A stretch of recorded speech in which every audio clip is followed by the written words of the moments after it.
In the pantheon of cinematic discourse, few voices command attention like Quentin Tarantino's, unfiltered, provocative, and laced with the same irreverent flair that defines his films. During a recent episode of the Bret Easton Ellis podcast, the Pulp Fiction auteur unleashed a blistering critique of Paul Thomas Anderson's 2007 masterpiece There Will Be Blood, zeroing in on Paul Dano's portrayal of Eli Sunday as the film's Achilles heel. Ranking the epic period drama fifth among his top 10 films of the 21st century, Tarantino lamented that it could have soared to the top echelons, number 1 or number 2, were it not for what he deemed a big giant flaw, Dano's performance. This bold takedown, delivered with Tarantino's signature blend of passion and profanity, reignited debates about acting parody in ensemble masterpieces, where one role's perceived weakness can overshadow a tour de force.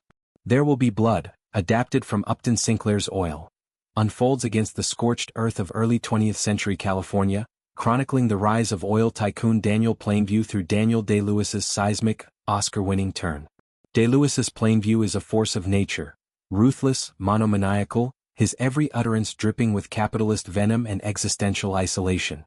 The film's narrative hinges on the simmering rivalry between Plainview and Eli Sunday, a charismatic preacher whose evangelical fervor masks manipulative ambition.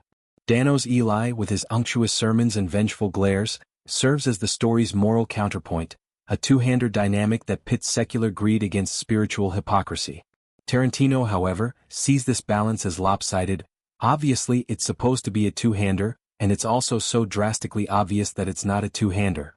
Diving deeper, Tarantino dissects Dano's Eli as weak sauce, and just such a weak, uninteresting guy, arguing that the actor fails to match Day-Lewis's gargantuan intensity. He stops short of calling it outright terrible. I'm not saying he's giving a terrible performance. I'm saying he's giving a non-entity performance. But the distinction feels razor-thin, implying a void where provocation should thrive. In Tarantino's view, Eli Sunday demands a performer who can embody fervent zealotry with the same visceral punch as Plainview's avarice, turning their clashes into operatic showdowns. Instead, he posits, Dano's interpretation renders the character a foil too feeble to sustain the film's mythic stakes, diluting the thematic exploration of American ambition's dark underbelly. Host Bret Easton Ellis, no stranger to cultural provocations himself, mounts a spirited defense, insisting it would be impossible for any actor to keep up with Day-Lewis's tour de force.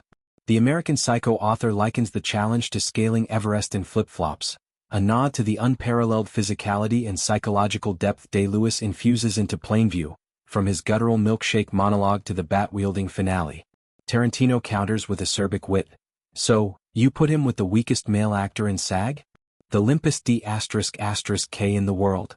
The vulgarity, quintessential Tarantino, underscores his frustration, not just with Dano but with casting choices that, in his estimation, undermine narrative equilibrium. He even floats a whimsical alternative. Austin Butler, his once-upon-a-time in Hollywood collaborator, would have been wonderful as Eli, despite being a teenager at the film's release. Butler's later roles in Elvis and Dune, Part 2 lend credence to the hypothetical, suggesting a chiseled charisma that could have electrified the preacher's fire and brimstone rhetoric. The critique extends beyond Dano, revealing Tarantino's idiosyncratic tastes. When pressed on other Dano performances, he dismisses the actor wholesale. I don't care for him. I don't care for him, I don't care for Owen Wilson, and I don't care for Matthew Lillard. This triad of disdain, lumping Dano with the affable everyman Wilson, Wedding Crashers, Midnight in Paris, and the Scream Queen staple Lillard, Scream, hints at a Tarantino archetype aversion, performers who lean into quirkiness without the edge of menace or gravitas he prizes. It's a lens through which his oeuvre shines. Characters like Samuel L. Jackson's Jules in Pulp Fiction or Christoph Waltz's Hans Landa in Inglourious Bastard exude a magnetic danger that Dano's Eli, in Tarantino's eyes, lacks. Yet, this selectivity sparks counterarguments.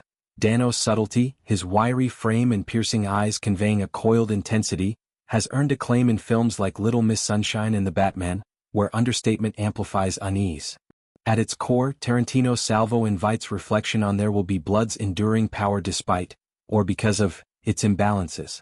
Anderson's direction, Johnny Greenwood's dissonant score, and Robert Elswit's cinematography craft a biblical epic of exploitation, where oil rigs pierce the sky like cathedrals to greed.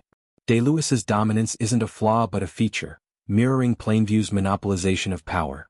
Dano's Eli arguably thrives in this asymmetry, his weakness underscoring the preacher's ultimate futility against industrial might. Tarantino's preference for symmetry, however, stems from his dialogue-driven aesthetic, where verbal duels demand equals.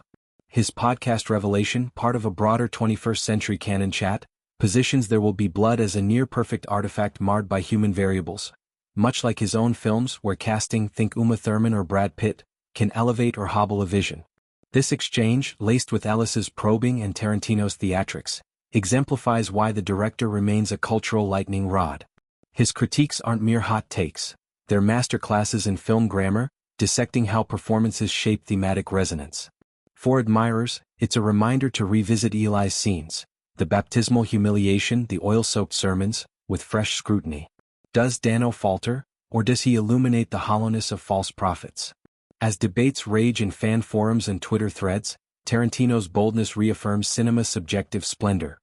One man's flaw is another's revelation, ensuring there will be blood pulses with vitality 2 decades on.